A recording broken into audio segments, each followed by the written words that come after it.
को लेकर अपने घर जाने लगे। जैसे ही घर में पहुंचने लगे, इतनी देर में तो घर में आवाज आ रही थी, ओम ब्रह्मवे स्वाहा, ओम विष्णवे स्वाहा, ओम इंद्राय स्वाहा, ओम प्रजापते स्वाहा। जैसे ही यज्ञ की आहुतियों की जब आवाज आई तो इतने में तुरंत दरिद्रता देवी तो भागी और भागकर पीपल के पेड़ के नीचे जाकर बैठ गई। दूसरा मुनि ने कहा, दरिद्रता चलो, ज्येष्ठा ये अपना घर है, तुम्हारा ससुराल, चलो। ज्येष्ठा देवी कहती है, महाराज मैं नहीं जा सकती, पहले या तो यज्ञ बंद करवाओ, पूजन बंद करवाओ, पाठ बंद करवाओ, अनुष्ठान बंद करवाओ, तब मैं तुम्हारे घर में आऊंगी। क्योंकि दरिद्रता उसी के घर में प्रवेश करती है जिसके घर में कभी पूजन पाठ नहीं होता। तो मैं इस घर में जाऊं कैसे? इसके घर में तो पूजन पाठ हो रहा है, मैं नहीं जाऊंगा। भगवान नारायण ने लक्ष्मी जी से विवाह कर लिया। दुस्सहा मुनि की पत्नी दरिद्रता पीपल के पेड़ के नीचे रहने लगी। इसलिए हमारे यहाँ हिंदू धर्म में पीपल का पेड़ घर में नहीं लगाया जाता, क्योंकि उसके नीचे कौन रहती है? जम के बोलो, दरिद्रता रहती, ज्येष्ठा रहती। अब दरिद्रता का निवास हो गया पीपल के पेड़ के नीचे। भगवान नारायण लक्ष्मी जी को लेकर घूमने के लिए चले। चलो थोड़ी देर, लक्ष्मी जी बोली मेरी बहन से नहीं मिले, चलो जरा मिलने। भगवान ने कहा चलो मिलके आते हैं। और जो भगवान मिलने के लिए गए तो लक्ष्मी जी उनके लिए मिठाई का डब्बा ले गए। अपन किसी के यहाँ जाते हैं तो मिठाई लेकर जाते हैं, मिठाई ले गए और मिठाई ले जाकर जो दिया, दीदी ओ दीदी, दीदी बोली हाँ ले, मैं तेरे लिए क्या लाई हूं, ले। और जो मिठाई का डब्बा दिया, इतने में दरिद्रता ने खोल कर देखा तो उसमें मिठाई थी। दरिद्रता को क्रोध आ गया और दरिद्रता ने कहा, लक्ष्मी तुझे मालूम नहीं कि मुझे प्रिय क्या, मुझे क्या अच्छा लगता है? लक्ष्मी जी ने कहा, मैं जानती हूँ तेरे को खट्टा और तीखा प्रिय है, मैं जानती हूँ तुझे खट्टा अच्छा लगता है, तीखा अच्छा लगता है, तो फिर मिठाई क्यों लाई? तो लक्ष्मी जी बोली, मेरे को लगा कि हो सकता शादी के बाद तू चेंज हो गई हो, बदल गई, इसलिए मैं तेरी मिठाई। मिठाई का डब्बा उठाकर फेंक दिया दरिद्रता, और दरिद्रता ने फेंका। भगवान नारायण देख रहे थे। लक्ष्मी जी ने कहा चलें। भगवान विष्णु के चलो, चलिए। ये दरिद्रता को खट्टा और तीखा प्रिय है और लक्ष्मी को जम के तो बोलो मीठा। इसलिए हमारे हिंदू धर्म की रीति है, आज भी दुकान के बाहर, घर के बाहर नींबू मिर्ची टांगी जाती है। मिठाई रसगुल्ले नहीं, क्या टांगते हैं? नींबू मिर्ची। और मिठाई कहां रखी जाती है? घर के अंदर। तीखा और खट्टा बाहर और मिठाई अंदर। उसका केवल, कई लोग कहते हैं नींबू मिर्ची इसलिए टांगते हैं नजर नहीं लगे। नजर नहीं, लक्ष्मी और दरिद्रता ये दोनों बहन का नियम है। प्रतिदिन सुबह से लेकर शाम तक ये प्रतिदिन घूमने के लिए निकलती हैं। प्रतिदिन ये इनका काम ही है घूमना, दोनों बहनों का, दरिद्रता और लक्ष्मी का। जब इनको भूख लगती है तो दोनों घर में प्रवेश करना चाहती हैं, और जैसे ही घर में प्रवेश करना चाहती हैं तो जिसके जैसी दोनों चलती हैं तो इतने में दरिद्रता देख लेती है कि मेरा भोजन तो बाहर ही टंगा है, तो दरिद्रता खाकर बाहर की बाहर चली जाती है और लक्ष्मी मिठाई के चक्कर में अंदर प्रवेश कर जाती है।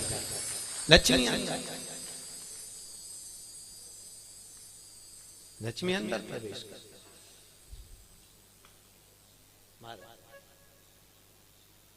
इसलिए आज भी नींबू और मिर्ची हमारे यहाँ शास्त्र रीति है महाराज, 4 चीजें बेटी की विदाई में नहीं देते। कितनी चीजें? 4। पहली झाड़ू, क्या? झाड़ू। दूसरे नंबर पर चलनी, आटा छानने की चलनी।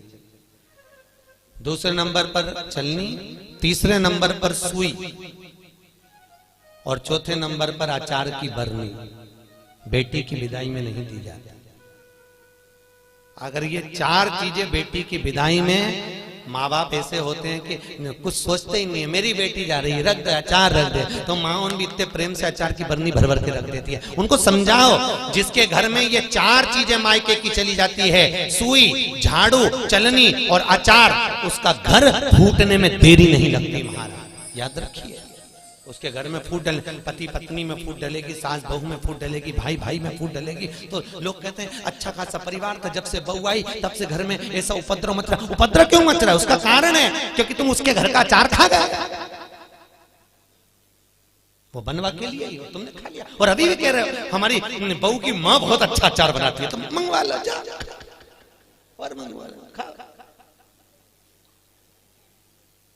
महाराज पहले बेटी की विदाई में भेजते थे बड़ी, पापड़, और पहली विदाई में बेटी के भेजते थे बेटी के साथ में मैदे की पूड़ी, एक डलिया में कपड़े में बांधकर, उसमें ना तो नमक डलता था ना उसमें शक्कर डलती थी। क्यों? क्योंकि वो बेटी के विदाई में मैदे की पूड़ी इसलिए दी जाती थी कि हमने ये पूड़ी एकदम फीकी भेजी है, अब चाहे तुम इसमें नमक डालो चाहे इसमें शक्कर डालो, हमने तो हमारी बेटी को तुम्हें दे दिया, एकदम सीधी मैदे की पूड़ी की तरह भेजी है, अब तुम इसमें चाहे कपट भरो चाहे प्रेम भरो, तुम्हारी मर्जी, ये लो, हमने तो दे दी। कन्यादान करे और हम फिरी, हमें कहीं हमने तो देना था, दे दे। इसलिए बेटी के साथ में मैदे की पूड़ी भेजी जाती। मैदे की क्या बोलते हैं उसको, खाजा बोलते हैं, बड़े बड़े ले,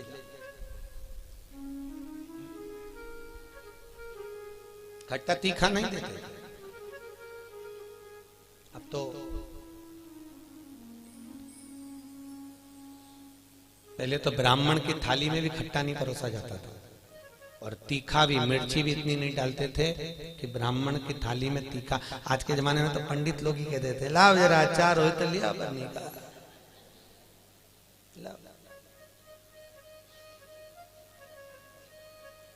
पितरों के जो देवता हैं, किनके देवता? पितरों के। पितरों के देवताओं का नाम है आर्यमा। क्या नाम है? आर्यमा। काय पर बैठते हैं? कौवे पर। काय पर बैठते हैं? कौवे पर। और पितरों के देवता जब आर्यमा श्राद्ध पक्ष में जब घूमने के लिए निकलते हैं तो उनके भोजन में केवल एक मीठा ही दिया जाता है। आज के जमाने में सब्जी बनने लगी साफ श्राद्धों में, नहीं तो केवल खीर और पूड़ी बनती थी, गुलाब जामुन रसगुल्ला बनता था, ये बनाकर खूब खिलाते थे, मंगोड़ा बनता था। पर अब सब्जियां बनने लगी, अब तो लोग श्राद्ध में भी अचार परोस देते हैं। पर कितनी वर्ज्यता है महाराज, कितनी वर्ज्यता। श्राद्ध पक्ष में अगर राई से तुमने सब्जी को छोक दिया, काहे से छोका है? राई से। सब्जी को अगर छोक दिया और वो सब्जी और पूड़ी तुमने छत पर ले जाकर पटक दी, तुम कितना भी कौवा को बुलाना, कौवे का बाप नहीं उसको भोग लगाएगा, लगा ही नहीं सकता। कितनी भी तुम सब्जी अगर राई से छुकी है, और अगर राई बिना सब्जी है तो तुम पटक कर जाओगे, कौवा आएगा और लेकर चलेगा, बुलाने की भी जरूरत नहीं है कि तू आ और खा, तुमने पटका और खा कर जाएगा। महाराज तुमने डाला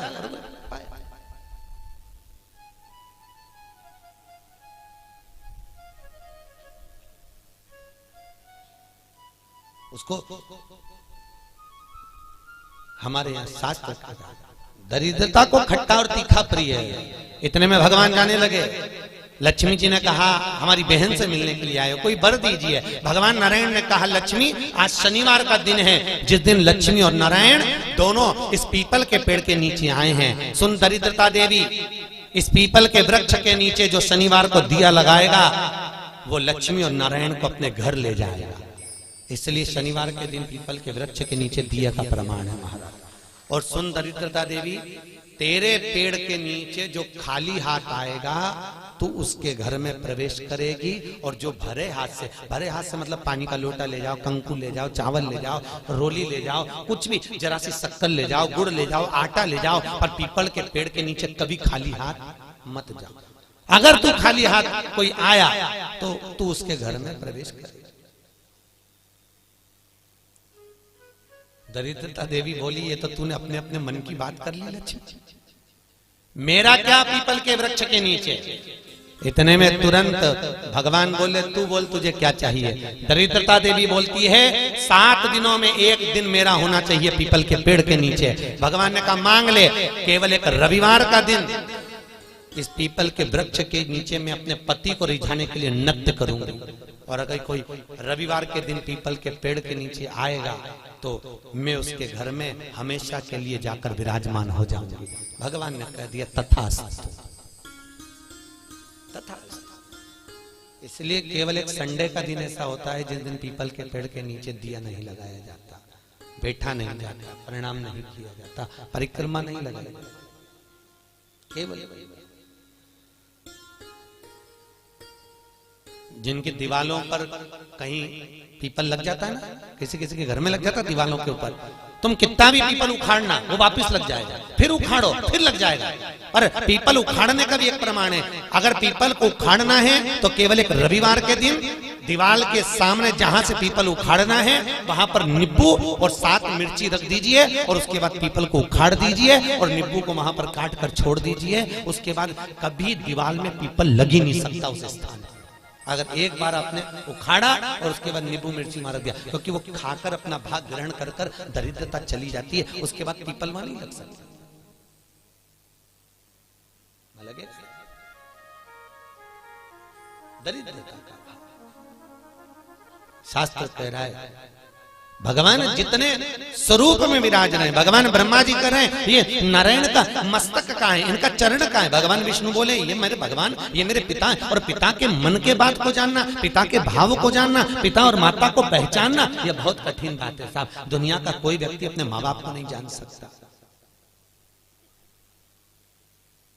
जब तक जिंदा है तब तक लगता है ये मेरे हैं, उसके हैं, ऐसा करा वैसा करा, माँ ने ऐसा करा, बाप ने ऐसा करा, परिवार ने ऐसा करा, कुटुंब। अरे भाई चले गए, उसके बाद में फिर रोते हैं, भोग लगाते हैं। क्या मतलब? जीते जी दंगम दंगा, मरे पीछे पहुंचा दी गंगा। क्या मतलब?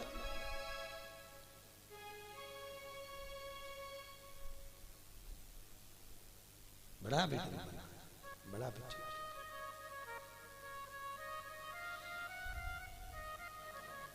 कर सेवा तू लगन लगा कर, मन में सच्चा भाव जगा कर, ये की आंखें खोलो रे, जय श्री कृष्णा बोलो रे। तुम मन लगाकर, चित्त लगाकर, अपने मन की वृत्ति को परमात्मा तक ले जाकर भाव से तुम परमात्मा को रिझाओ तो सही। कई लोग कहते हैं हमारी माँ कपट रखती है, हमारे पिता हमको अपशब्द कहते हैं, हमारी माँ हमारी सास हमको आनत। बोलने दो, उनको बोलने का काम है, बोलो। और याद रखना जितनी जितनी तुम्हारी बुराई होगी तुम उतने उतने स्वस्थ होते चले जाओगे, उतने परसेंट। आपको पहले कथा कही थी चारधाम मंदिर में, एक राजा बीमार पड़ गया, उसका काया गल गल कर नीचे टपकने लगी, काया का रोग हो गया। राजा ने सारे डॉक्टरों को दिखाया, इलाज नहीं मिला। तब गुरुजी के पास गया, गुरुदेव मेरे को बीमारी हो गई। गुरुजी बोले डॉक्टर को दिखाया? हाँ गुरुजी, पर मैं ठीक नहीं हुआ। गुरुजी ने कहा तेरा बड़ा भाई था कहाँ है? तो कि वो तो मर गया। भाभी है? हाँ। कहाँ है? राजभवन में। एक काम करा कर, चुपचाप से किसी को मालूम मत पड़ने देना, भाभी के कमरे के बाहर जब भाभी सो जाए तो चटाई डाल के रजाई ओढ़ के सो जा, ठीक हो जाऊंगा। हाँ। अब गुरु तो ऐसे आड़े टेढ़े उपाय बताता है, गुरुओं का तो काम ही। गुरु तो गुरु, बस उनने तो बोलना था बोल दिया।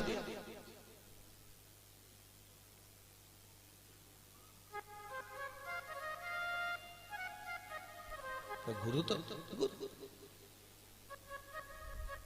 महाराज भावसर जी, यहाँ सागर के पास में एक गांव है, वहां पर एक महाराज जी रहते हैं।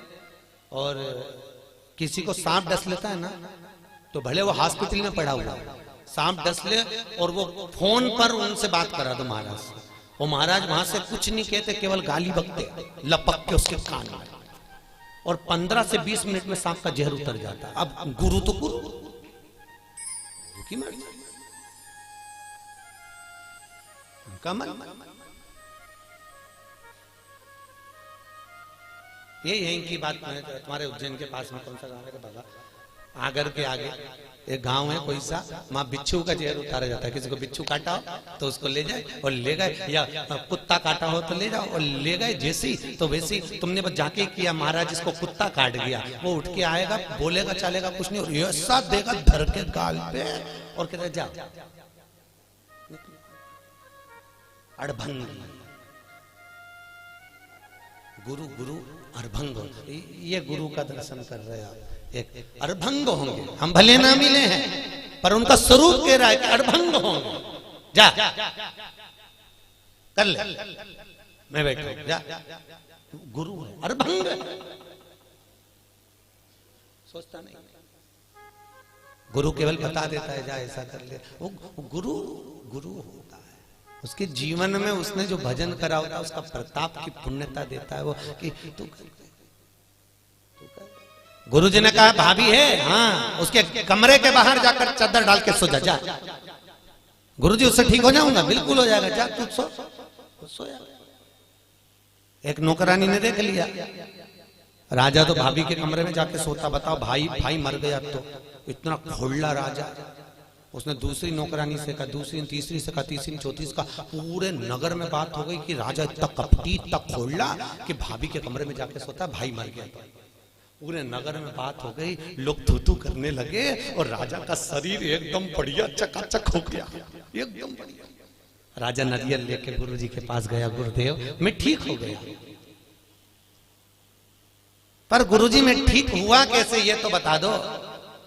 गुरुजी ने कहा अरे राजा तेरे पाप इतने बढ़ गए थे कि तेरे शरीर से टपक टपक के गिर रहे थे।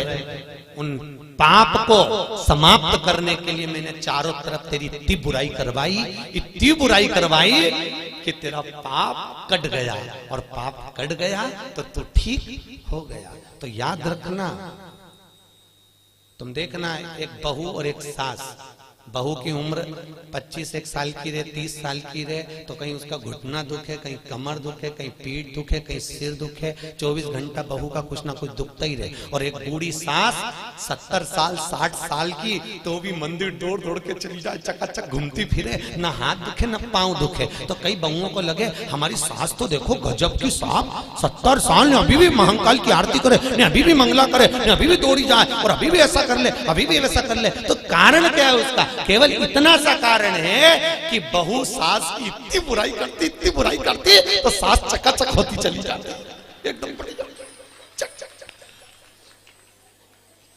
तो निवेदन है आपसे, सास को जल्दी निपटाना है तो बुराई करना बंद कर दो, निपट जाएगा। तुम उसका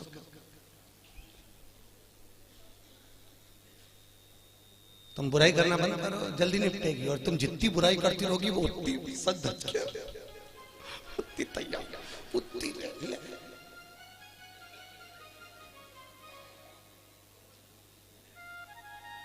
अभी हमारे भाव साहब परिवार में देख लो, इनकी बड़ी भाभी और एक उनकी बहू, दोनों को देखो। अब दोनों सजी पर डोकरी है। Old is gold.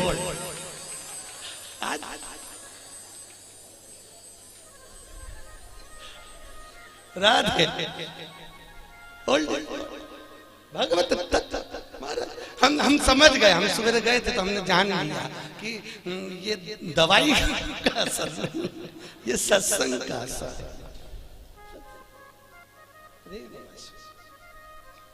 जो दिया है कब तक अब दो बुराई। श्री शिवाय नमस्तुभ्यम, हर हर महादेव। साथियों, भाइयों, बहनों, आशा करती उम्मीद करती सब लोगों को वीडियो बहुत अच्छा लगा होगा। और जो जो हमारे गुरुदेव जी ने उपाय बताए हैं आप जरूर करना। और गुरुदेव ने अपनी कथा के माध्यम से यह भी बताया कि जब भी आप कन्यादान करो तो अपनी बेटी को दहेज के रूप में 4 चीज़ें कभी नहीं देना चाहिए। तो उसमें सबसे पहले आता है कि हमें झाड़ू नहीं देना चाहिए दान में।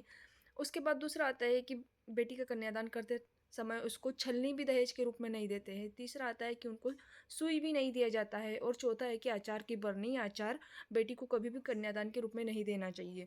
इस तरह से गुरुदेव ने अपने कथा के माध्यम से बहुत ही अच्छी जानकारी दी है। उन्होंने अपनी कथा के माध्यम से एक और बात बहुत ही अच्छी बताई है कि शाम के समय लक्ष्मी और दरिद्रता दोनों भ्रमण के लिए निकलती है। दोनों को जब भूख लगती है तो वो बाहर जाती है, बाहर मतलब अपने घर के आएगी। तो दरिद्रता को अगर भूख लगती है तो बाहर के बाहर खाना खा के जाती है। तो इसीलिए हमें घर के बाहर नींबू मिर्ची लगा के रखना होता है, क्योंकि दरिद्रता को स्पाइसी तीखा पसंद है लेकिन लक्ष्मी को मीठा पसंद है। तो इसलिए घर के बाहर नींबू मिर्ची रहेगा तो दरिद्रता बाहर के बाहर खा के चली जाएगी। और लक्ष्मी को मिठाई पसंद है, इसलिए लक्ष्मी अपने घर के अंदर प्रवेश कर देगी। तो इस तरह से बहुत ही अच्छी जानकारियाँ दी है। अगर आप लोगों को वीडियो अच्छा लगा हो तो वीडियो को लाइक करना, शेयर करना, सब्सक्राइब करना। मिलते हैं अगली वीडियो के साथ ऐसी ही अच्छे अच्छे उपायों के। श्री शिवाय नमस्तुभ्यम, हर हर महादेव।